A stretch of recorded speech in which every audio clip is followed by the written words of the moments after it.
No, so our first mission, it was, and I mean, this is Irpin. Irpin is only, 40 minutes Yeah. outside of Kyiv, right? So think about your major city in the country where you live, and think about the nearest suburb, Yeah. where your aunt lives or whatever, just outside the big city.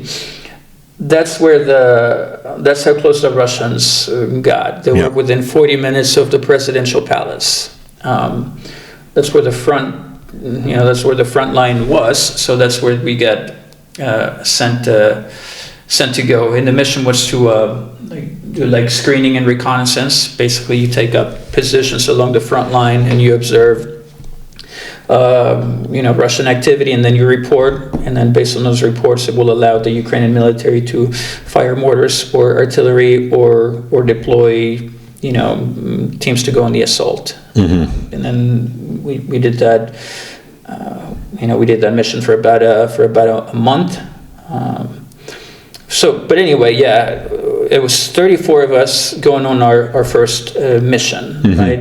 But it's very difficult to control, a team of 34, especially when it's very, very urban environment. So it turns out that we split up into we already had 3 different squads in that team of 34, but it turns out that that things were going to work out better if those squads or teams of 10 or 12 just kind of operated more or less independently. Because me, as I guess the team leader, I didn't have the ability to communicate with another squad if that squad was 10 blocks away from me, right? And I was the Ukrainian commander on the ground who had allocated the positions, right? So I wouldn't be able to, I wouldn't have the ability to control all 3. So I just went with one. My 2 IC, took over, went with another squad, and then another guy who was a guy from France went with the other squad. Or rather, I'm sorry, the group of Russian speakers, they formed their own team. But on the first mission, I went with the team of Russian speakers. Okay, right? Good. But yeah, we did that for about a month, and that was incredible. The amount of, that was very much an artillery and rocket and mortar war. Yes, yeah. Were you taking position in buildings, apartment buildings, or were you in the forest or? No, I mean, we would patrol through the forest to get into positions or maybe set up some ambushes. Okay. If you were, let's say, in a built-up area that had the forest, next to the road, we would go to the forest and set up an ambush position. But the observation post would be in mid-rise buildings or high-rise buildings. Yeah. Nice. Did you cross the bridge, the Irpin bridge? Yeah, everybody who was in Irpin, you had to cross the Irpin bridge, right? And the reason why that's significant is because on the friendly side of the bridge you have a forest, and then you have to cross. There's probably 200 meters of flat grass, completely flat and completely open, no cover, before you can get to a bridge. And there was very little water on the bridge. You could go under a collapsed bridge if you walked on the rocks. There was also a pedestrian bridge.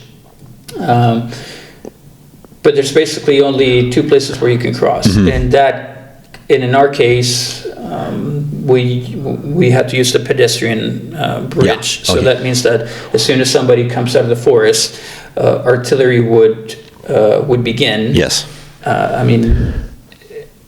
And they had already gotten very good at their artillery game. So as you're getting ready to walk into that 200-meter field, you can see the burn spots and the craters on the ground between you and the bridge. And then on the other side of the bridge, you still have maybe another 100 meters before you can find any other sort of cover. And that cover is an overpass. Right? Yeah. So it's what we call a danger. You have to cross a danger area, right? Which is essentially like an artillery practice range. Yeah, that bridge was like constantly under artillery fire. Yeah, it was like 24/7. But yeah, it just got repaired recently. Now. I'm aware. It was. I've been to Irpin, since then a couple of times, and I'm amazed that the city has come back to life, right? Yeah, it's crazy. But yeah, there was a story in Irpin. We did a repeat of that mission. We were essentially like holding the line, observing, and blocking. We didn't have like. My experience there was taking a lot of artillery and mortar fire, and also observing and directing outgoing artillery fire. So we were able to see Russian positions within maybe a kilometer or 2 kilometers, and we would direct artillery fire on them, right?